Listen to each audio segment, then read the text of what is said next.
think there's several hundred predators have been actually jailed, and God knows how many others there were. So I mean, it was widespread.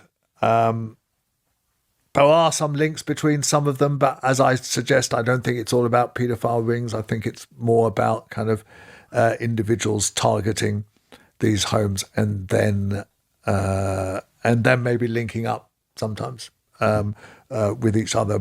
It was difficult to find institutions that hadn't had some sort of record of abuse. You know, that the more you found, the more there were cases that would come. I mean, certainly the police investigations that I list in my book, resulted in lots and lots of prosecutions, and lots of those were successful. Of course, sometimes you just couldn't get the prosecutions to be successful. You didn't have enough evidence or whatever, but they did prosecute a lot of people.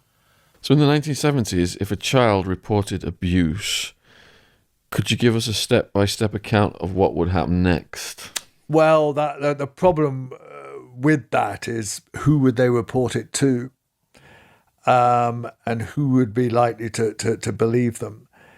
And I do think that it would have been very difficult for a 14-year-old child in a children's home to walk into a police station and say that, so-and-so has abused me. I just think that they would have said, yes, laddie, that's all very well, but it's your word against his, and, be a good lad and go back home, I think it's interesting that almost whatever institution you name, this sort of stuff went on, whether it's sports, whether it's, various other leisure, scouts or whatever, whether it's children's homes, whether it's kind of schools, boarding schools, all these institutions kind of have had, we could spend all day talking about stories from all those institutions.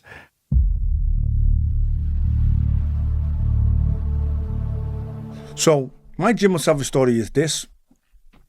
He used to come to children's homes and give children's homes gifts. Yeah. So it's 1965.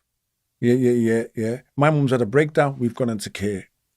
We've ended up at I didn't remember that. I only remember when I got the subject access report, that it turned out to be Wootton Vale Children's Child Assessment Centre.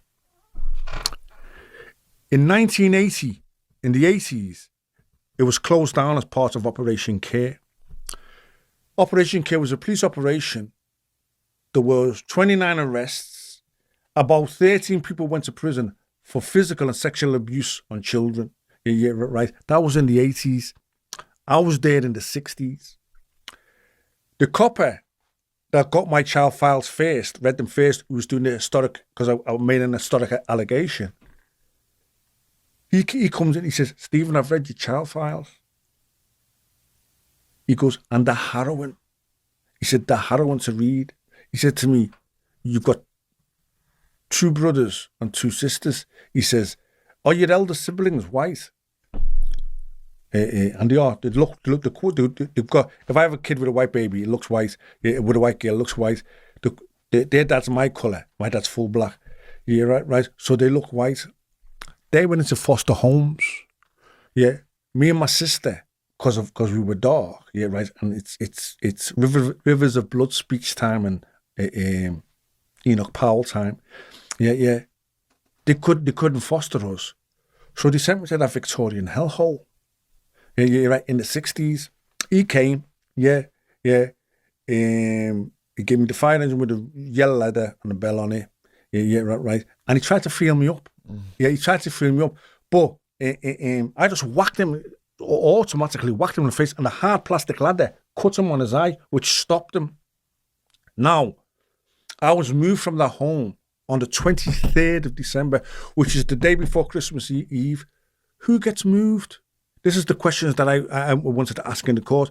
Why does a kid get moved when everywhere's closed down.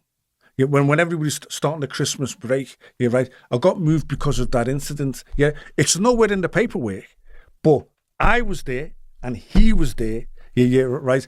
And the police officer, I got the emails from the police officer. He said, if he was alive today, with what you said and what we know about him, we'd charge him. Yeah, we'd charge him. That was enough for me. Yeah, right, because they're pivotal things in my childhood that changed me from a decent kid, yeah, into a beast. Yeah, right, because I then had no trust of adults. Yeah, right. I've been getting whipped and curtain wired. Yeah, right. And I liken myself. I like dogs. You get 2 dogs. Yeah. And you beat one dog. Yeah, right. And you beat the other dog. 2 things happen with the dog. Every time you go near the dog, it lifts its leg and starts pissing. Yeah, right, because it's terrified. Or every time you come near it tries to bite your leg off. Yeah, right. And then it ends up a junkyard dog. I ended up a junkyard dog. That's what I ended up. So I know what's happened to me. I know why I am the way I am. I know exactly what was done to me and why I am the way I am. It was only a bit later than after Jim Will Fix It. In fact, and when I was a journalist on the Independent newspaper and stuff, that I began to I did kind of hear rumours. We all heard rumours. I mean, all of us journalists heard rumours about Jimmy Savile. That is kind of slightly shocking, but it is true that, there were a lot of suspicions about him and about, certain other people that, they were up to no good.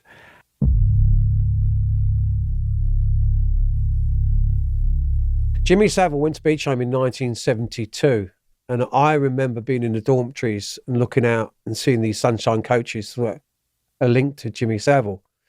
Now, the only way I can explain to you about Beecham, to me, Beecham was like a sweet shop to a paedophile. So Jimmy Savile would have been at home in his element with children, being able to do what he could do. In terms of Geoffrey Banner bouncing them off the knee, he's done that in so many times in Jim Will Fix It, where he had children on his lap and stuff like that. That reminds me the same of what Geoffrey Banner did to me. And he was in Beecham in 1970. That's the only record that I know at the same time I left. I wasn't there when Jimmy Savile was there, but he was in Beecham in 1972.